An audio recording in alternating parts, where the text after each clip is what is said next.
Well, here we are again. Greetings, fellow Earthlings. This is Dave Smith with another episode of And Another Thing with Dave, the 9/11 anniversary episode.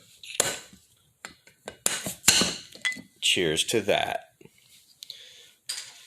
Well, here we are. 19 years later, huh? Sure, anybody that was over the age of 10 that day, maybe even younger, remembers exactly where they were the day of 9/11. But I also remember one thing. As soon as I saw it happen, I knew it was an inside job. We have the most defended country in the world. Not only our airspace, but we have 1,000 military bases abroad where we could intercept something before it even made it into our airspace.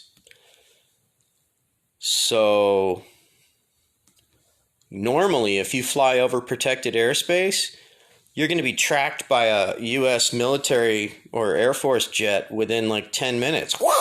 They'll just roll up right beside you and radio you. Hey, what are you doing? Bank left. You're in, bank right, whatever. You're in protected airspace. You have 5 minutes or we're going to shoot you down. I will guide you away and you follow or you die. And that's how it is. And this happens, it's happened to a bunch of just bumbling idiot amateur pilots like, whoops, oh shit, guy in a Cessna and has no idea he flew over a military base and all of a sudden sorties on him, guiding him away to safety. But on 9/11, that didn't happen. It's the only time it didn't happen, and it didn't happen 4 times. Then there's there's so many. So the places you want to go for information, if you haven't seen them already, are Architects and Engineers for 9/11 Truth. That's 1,200 architects and engineers that have put their career on the line. They're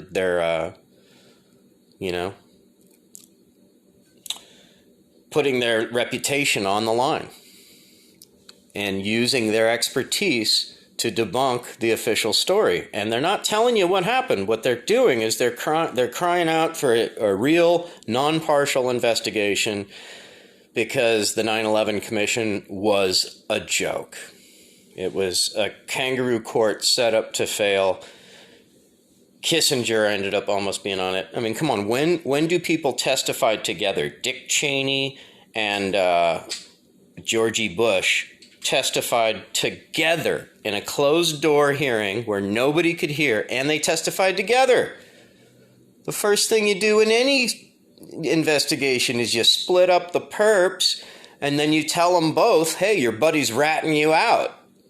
You gonna come clean? And you sweat both of them like that. So one of them's gonna snap and break, right? But no, you don't let them sit in the same room together, giving each other body language and signals and listening to each other's responses. No, you don't do that.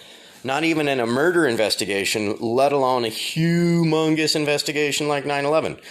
So I'll list the documentaries that I recommend in the description, but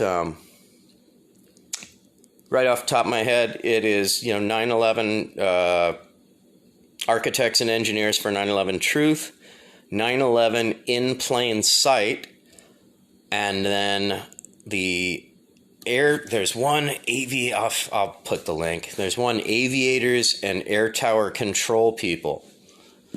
They're telling their story about how there were artificial blips on the radar screens to confuse them that day. And then another great one is by Corbett, the Corbett Report. He did one called 9/11 Trillions, Follow the Money. And that is brilliant. It's a great investigation, and it breaks down the money trail. And what do you do in any investigation? You follow the money. So what did they not do in this case? They didn't follow the money. So, regardless of what you think, there's all these outlets that are showing that what we were told could not be true. Physically, the laws of physics defy the official explanation, and so it is common sense and logic. And then you look at what has happened since 9/11, right? Not to mention we had plans to invade Afghanistan before 9/11, and then boom, that was the go time. That was the day we pulled the trigger. Boom, we're going. And then I think it was October we were in there. We've been in Afghanistan for 20 years. The CIA is growing. Since we've been in Afghanistan, the CIA has turned it into the world's leading producer of opium. Didn't used to be. Used to be Laos, Cambodia, and Thailand, known as the Golden Triangle. But now, thanks to our U.S. military and black ops operations, it's Afghanistan.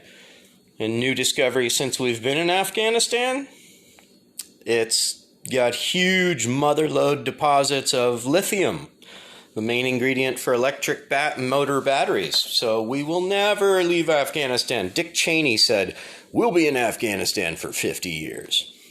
And he knew, and he wasn't telling us why, but he knew why. And we're never leaving. Yeah, not until we bleed that country fucking dry. Syria, same thing. Trump even admitted now, we took the oil. So what did 9/11, why would our government commit such an atrocity as 9/11? For a blank check to invade the rest of the world and seize the last of the world's resources as they're dwindling. So it's a last-ditch effort to maintain empire, to maintain hegemony. China and Russia are nipping at our heels. So we want those resources to maintain our position as king shit. Otherwise, our whole house of cards crumbles, falls apart for what it is, a sham, a Ponzi scheme. Our financial system is an absolute Ponzi scheme. The dollar is worth shit. It's monopoly money. They're printing so much of it and putting so much of it into circulation that it's devaluing. It's worth 35 cents now? It was 75 5 years ago. So that's why we committed 9/11, because it gave us the right to take over Afghanistan for 20 years now and set up an opium shop there. And how does the CIA make the money for black ops? Well, we found this out in the past. Through the Iran-Contra scandal, we found out they were making a ton of money smuggling blow into the United States, into Mena, Arkansas, Bill Clinton's Arkansas. How does the governor of the poorest state in the country get to become president? Well, you help George Bush Sr. smuggle some cocaine is how you do it. That's prudent. So, and that's how it happened. Boom. Bill Clinton, Mr. Governor of Podunk, Arkansas, becomes fucking president. Why? Because they were flying plane loads of cocaine into Mena, Arkansas during the Iran-Contra scandal. 3.1 tons per plane load. Barry Seal. That's all. Check YouTube. Barry Seal, Mena, Arkansas. MENA, Mena, Arkansas. Cocaine capital of the United States of America. They were smuggling so much cocaine into Mena, Arkansas, that they had it stashed in different places around the country, just tons and tons of it.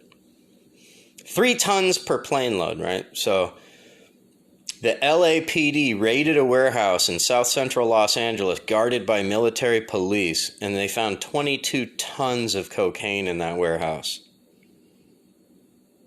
So that was, I guess, one of the CIA's just holding yards. 22 tons of blow they didn't know what the fuck to do with. They're just swimming in it. Prices hit the floor. gave birth to crack cocaine, which turned out to be one of the worst epidemics in our country's history. And so why would our government do that? Why would our government commit such an atrocity?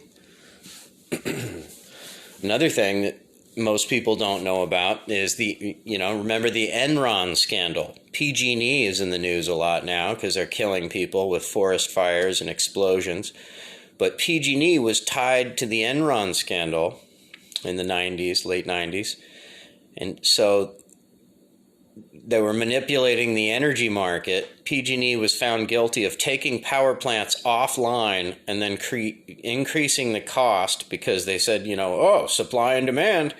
So they purposely took 3 power plants offline and then doubled people's fucking rates. And they ended up getting busted for it. But the records for that and the Enron investigation, guess where they were? Oh, Building 7 of the World Trade Center. And guess what? At 5:01 p.m. on 9/11, that building happened to collapse, but it wasn't hit by a fucking plane. So the whole argument of why the towers came down, the official argument, anybody that's watched a bunch of the tapes, you hear these huge explosions before the planes even hit. So those are bombs going off in the basements, taking out the core columns, right? Because in order for a building to collapse, you have to take out the base. Otherwise, you're going to be left with a skeleton standing there, and the top will just fall off. But anyway, I digress. The official argument on why the towers collapsed was because the jet fuel weakened and blah, blah, blah, blah, blah, blah, blah, blah, right? It weakened, and then we had a pancaking and an acceleration. And so that explains why the buildings fell at free fall with steel beams giving no resistance, right? At least in the official explanation, they think that makes sense. So then look at building number 7. Oh, there's no jet fuel. So what the fuck weakened the steel in that building to have it collapse at free fall speed into its own footprint and leaving no large pieces of debris and having all the concrete pulverized into dust identically to the towers? Huh? Oh, nobody wants to talk about that one. NIST didn't even mention it in their fucking report. Just fucking didn't even mention it. Unbelievable. So,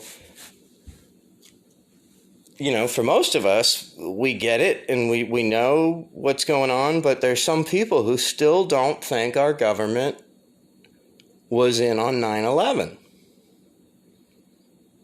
Even with all the shit going on right now.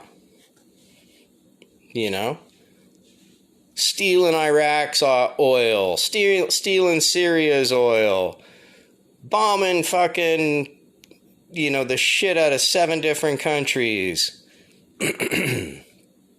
All the countries, there's this Project for the New American Century. Look it up. They stated their goals of what they wanted to do, and they said, barring a catastrophic event, like a new Pearl Harbor, it's going to be a long and arduous change. So guess what? 9/11 was their new Pearl Harbor. And it enabled them to enact policies that they wanted to enact. So you follow me? The plan was already laid out. How are we going to do this, boys? Oh, 9/11 gives us the ability to do it. So then, once you have that knowledge, is it really that much of a stretch to think that we would work with the Israelis and the Saudis to have them pull it off and us, quote unquote, turn a blind eye, shut down our security systems, and send our fucking fighter planes to Nova Scotia and off the coast of the East Coast so that they weren't in response range, which has never been done before. And that was done by the vice president, and the vice president's never been in charge of army operations and drills. So there were two drills that day that took the fighter planes that would have responded, took them out of the area. What was it? One was Able Danger was the name of that one war game, and I forget the other one. But it's unbelievable. All this information is right there at your fingertips, and some people still don't get it. Well, and that's cognitive dissonance, right? It's when the reality that you're presented with is so ground-shaking and earth-shattering because it contradicts your core beliefs so hardcore that no matter how much evidence you're presented with, you still won't change your core belief. It's called cognitive dissonance. So a lot of people just wouldn't be able to function and go to work tomorrow if they knew that our own government was killing us and didn't give a fuck about us. And, if they didn't believe the myth of the if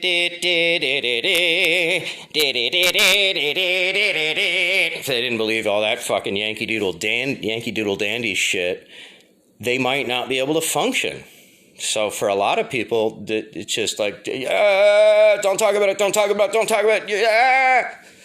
you're going to make my head explode, right? It's a safety mechanism. But for the rest of us who took the red pill, we get it. So anyway, happy fucking anniversary of the birth of fascism in the United States. That's really what it was. 9/11 was the birth of fascism in the United States. We saw fit to, what do you call it?